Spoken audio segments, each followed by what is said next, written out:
Excuse me, taxi. Okay, man, we're looking around. This is the 77 WABC minicast. Joining us now is Rod Blagojevich, the former governor of Illinois. And Governor Blagojevich, this is horrible. They just put out some of the numbers.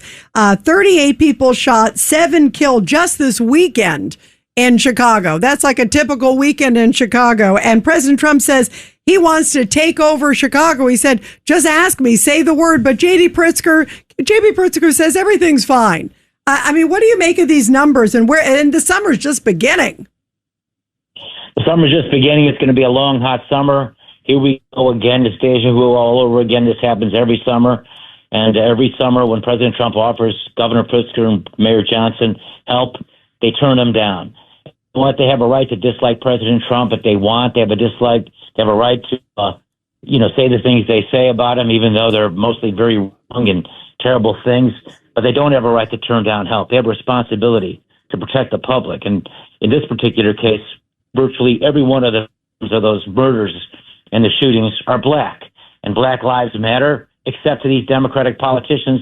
Black Lives Matter only for votes, not when it comes to protecting them. And when I think about my next door neighbor, who actually I like, not hypothetically, let's say I didn't, and my house is on fire, and my next door neighbor who I hypothetically don't like, even though in reality I like, just in case he's listening, but she probably isn't.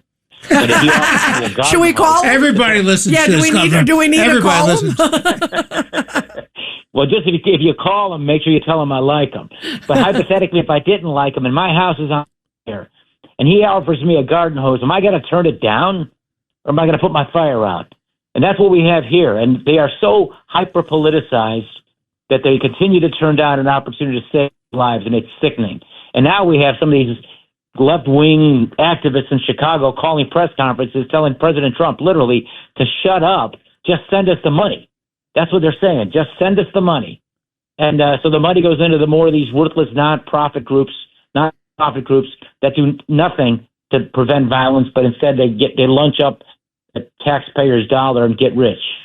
Yeah, it's pretty pathetic. Vito Fosello's with us, Staten Island Borough President, former congressman. Rod, with him. Hi, Vito. Hey, Rod. It's good to hear your voice, and I had the pleasure of serving with Rod when he was in Congress as well. And this is like Groundhog Day, right? We wait for June to come, and we wait for the slaughter to occur in the streets of Chicago. What do you think needs to happen? The first number 1, 2 steps. Otherwise, we're going to see dozens and dozens killed by the end of come Labor Day. Well, they're going to do what they always do. They're going to be pointing fingers at Trump for whatever, different ways that they do it. And they're going to do the usual thing. They're going to call press conferences to say, we need gun control. That's what they're going to do. And they know they can't pass any of it in Washington, but it's all a show. It's a dog and pony show. In the meantime, the politicians here in Illinois, the Democratic governor, the Democratic Mayor Johnson, by the way, it's very different from Democrats like me when I was governor and Democrats when he was governor. We were pro-police. They're going to not have the backs of the police. Know they don't have their backs, and they know that they're outnumbered and outgunned gangbangers. And it's demoralizing and disheartening. It's so hyper-politicized, and it's disgraceful. I mean, you serve government. One of the rewarding things about that is that you can actually do good things for people. But today's politicians, not all of them, but today's Democrats in Illinois, I'll put it that way, our 2 leaders, the mayor and the governor, all about politics and bashing Trump and not anything about helping people. They got their priorities out of whack. Governor Blagojevich, here's Judge Weinberg. Governor, good to talk to you again. So, Hi, Judge. Let me ask you this question. What is the track record of success that Governor Pritzker can run on as he launches his campaign for the presidency of the United States? Because I can't find anything that he's done that's productive and helpful to the people of Illinois. Oh, boy, Judge, I know. And, there's so much to say about how poorly he's run Illinois. More than 51 taxes and fees have been raised in our state. Crime rates are up. Taxes are up. We're about to lose the Chicago Bears, who have joined other big businesses like Citadel, Boeing, Caterpillar. It's shocking to think that, he's got really anything that he could run on other than the fact that he seems to make it his livelihood to just oppose Trump every step of the way. And I think in the final analysis, that sort of stuff at some point comes back to bite you.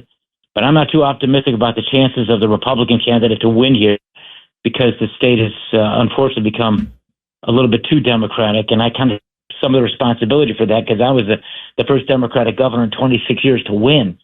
Looking back, I have several reasons, Judge, to wish I never did win, not the least of which is I created this environment where Democrats win in Illinois, but of course, worse than that, my term as governor didn't end exactly how I would have liked to have ended. Well, you got a raw deal, and we love you, Rod Blagojevich. You are the best. And you guys, what do we all stand for? Will you join us, Rod, on this one? You ready? Truth, justice, and the American way. Thank you, Rod, so much. And everybody, God bless New York, God bless America, and God bless Chicago.